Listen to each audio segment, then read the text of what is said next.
बुलावे तुझे यार आज मेरी गलियां बसाऊं तेरे संग मैं अलग दुनिया। আসসালামু আলাইকুম আন্টি। ওয়ালাইকুম আসসালাম। আমি ঈশিতা, আপনার ছেলের বন্ধু হই। ওকে একটু ডাকেন তো। बुलावे तुझे এই মেয়ে, তুমি এখানে কিসের জন্য এসেছো? যাও, আমার ছেলের কাছে তোমার কি কাজ? যাও যাও যাও, তুমি চলে যাও। दोनों में जरा भी फासले बस एक तू हो एक मैं हूँ। এই মেয়ে, এই আরে আরে, ঘরের ভিতরে ঢুকে যাচ্ছ কেন তুমি? বেশ করেছে ঢুকেছি। ওই আপনার ছেলে আজকে ওর একদিন কি আমার একদিন। দেখ না, আমার কোনো দোষ নেই। আমার হাতের ফাঁকি মেয়েটা বাড়ি থেকে ঢুকে পড়লো। এই মেয়ে ভিতর ঢুকছে কেন? যাও, বেরিয়ে যাও। মেরে একবার হাত পা ভেঙে ফেলবে। এই এত কিসের অহংকার তোমার? বাড়ি নেই গাড়ি নেই, বেকার একটা ছেলে, এমন ভাব করতেছো যেন জমিদারের না। তুমি চিনো না আমাকে? আমি কে? আমি রায়হান চৌধুরীর একমাত্র মেয়ে। সব ছেলেরা আমার পিছনে ঘুরে, আর আপনার ছেলে কি করছে? তার পেছনে আমাকে ঘোরাচ্ছে। সমস্যাটা কি তোমার? কারণ তোমার বাবার অনেক সম্পত্তি, তোমরা অনেক বড় লোক, আর আমরা হলাম মধ্যবিত্ত। তোমাদের সাথে কখনোই আমাদের যায় না। কে বলেছে যায় না? আমি বলেছি নাকি আমার বাবা এসে বলেছে? তুমি বলতে হয় না, এটাই চিরচাইতে সত্য, এটাই বাস্তবতা। বড় লোকরা কখনোই গরিবদের ভালোবাসা মেনে নেয় না। দেখো সাইমন, তুমি বুঝতে ভুল করছো। আমার বাবা খুব ভালো মানুষ, আর সবচেয়ে বড় কথা আমার বাবা আমাকে অনেক ভালোবাসে। আমার বাবা কোনো কথাই ফেলতে পারে না। এগুলো তো শুধু সিনেমাতেই সম্ভব, বাস্তবে না। আরে না, তোর বাবাকে আমার বাবা মেনে নিয়েছে না। তোর বাবার কি টাকা পয়সা ছিল নাকি? আমার বাবা তো শিল্পপতি ছিল। কই, তাকে মেনে নিয়েছে না? কত জামাই আদর করে, তুই দেখেছিস না? যে আমি তো সেটাই তো বলার চেষ্টা করছি। একবার আমার বাবার সাথে কথা বলে দেখুক, তাহলে তো সব ক্লিয়ার হয়ে যাবে। বাবা, একটা আবদার নিয়ে এসেছি। আমার কাছে আমার আম্মাজান আবদার নিয়ে এসেছে। আগে বলো, আমি যা চাইবো তা তুমি রাখবে। আমার আম্মাজান আমার কাছে একটা আবদার করবে, আর সেটাকে আমি ফেলতে পারি? হ্যাঁ, আমার 10টা না 5টা না, একমাত্র আম্মাজান। বলেন আপনি কি চান, আমি আপনার আবদার মেটাবো। বাবা, আমি না একটা ছেলেকে পছন্দ করি, ভালোবেসে ফেলেছি। বাবা, আমি ওকে বিয়ে করতে চাই, তাই আজকে ওকে নিয়ে এসেছি। ড্রয়িং রুমে বসে আছে তোমার সাথে দেখা করবে বলে। কি হলো বাবা? না না, এ তো অনেক খুশির খবর, অনেক খুশির খবর। আমার আম্মাজান একজনকে পছন্দ করেছে, আর আমি সেখানে অমত করতে পারি? 10টা না 5টা না, একমাত্র আম্মা আমার। আমি অবশ্যই আপনার আবদার রাখবো। তো বাবাজি, তোমার নাম কি? কি সাইমন? তোমার বাবা কি করে? তেল আমার বাবা নেই, খুব ছোটবেলায় তিনি মারা গেছেন। তোমার মা? আমার মা সরকারি একটি হেলথ অফিসে ছোটখাটো জব করে। তুমি কি করছো? অনার্স ফাইনাল এক্সাম দিয়েছি, আপাতত কোনো কিছুই করছি না, বেকার বলতে পারেন। বাবা, কি সব ইন্টারভিউ নিচ্ছ বলো তো? তোকে হ্যাঁ করেছো সেটা বলো। আমার আম্মাজান যেহেতু তোমাকে পছন্দ করেছে, কাজে আমাদের এখানে আর কোনো ওজোর আপত্তি থাকা চলবে না। হ্যাঁ, মানে তুমি ইয়েস। যদিও আমার বন্ধুর ছেলের সাথে আমার মেয়ের বিয়ে দেওয়ার ইচ্ছা ছিল, বাট কিছুই করার নেই। আমার মেয়ের পছন্দের উপর তো আর কারো কোনো কথা থাকতে পারে না। তাহলে আমি খুব শিগগিরই তোমাদের বাসায় যাবো, তোমার আম্মার সাথে আমি কথা বলে আসবো। বাবা, আজকেই চলো না প্লিজ। না রে মা, আজকে না আমার জরুরি একটা মিটিং আছে, তুই তো জানিস। খুব তো লেকচার দিচ্ছিলে যে বড় লোকেরা বিয়ে মেনে নেয় না।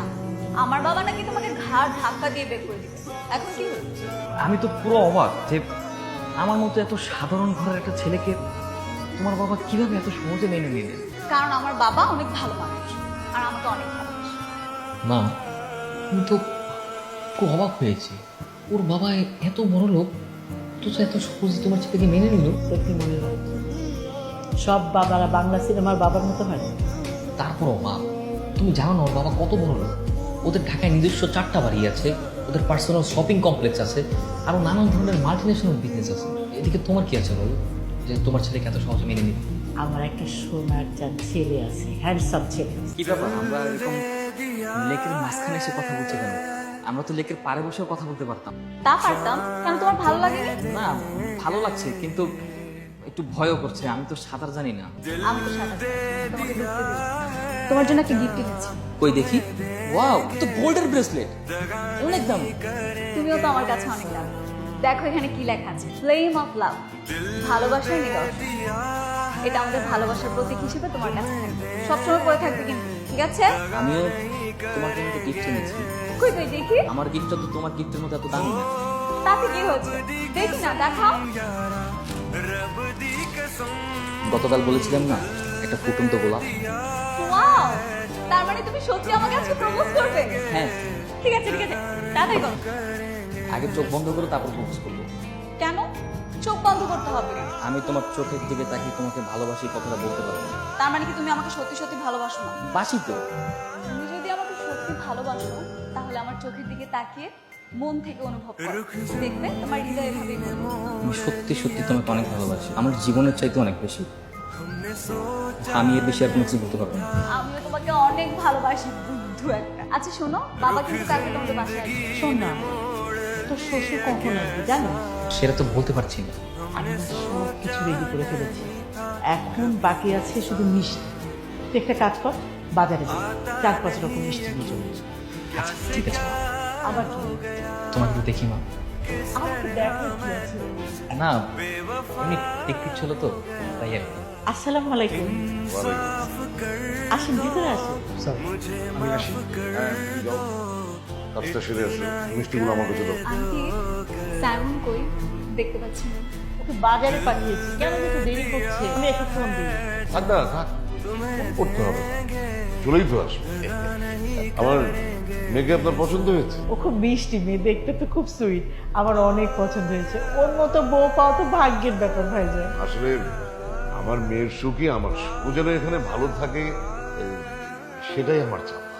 বাবা অনেকক্ষণ ফোনটা হচ্ছে না, বন্ধ হয়ে আছে। এত অস্থির আবার কি আছে, চলে আসবে। অনেক দেরি হয়ে গেছে, চলেন আপনারা খেয়ে নিন। সাইমন আসুক না, একসাথে খাবো। না না না, আসলে অনেক দেরি হয়ে গেছে। আসি। সন্ধ্যা তো হয়ে আসলো, এমন তো এখনো এলো না। আমার তো খুব টেনশন হচ্ছে ছেলেটাকে নিয়ে। টেনশনে যদি অল্প বয়সী ছিল না, হয়তো বন্ধুদের আড্ডায় আটকে গেছে, হতেই পারে। অসুবিধা নেই। আমরা আরেকদিন এসে বসবো।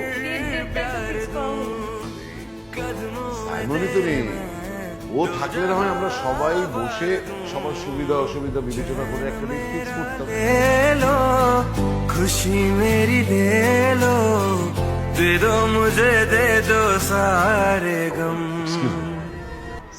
হ্যাঁ বলো। আচ্ছা ঠিক আছে, আসছি।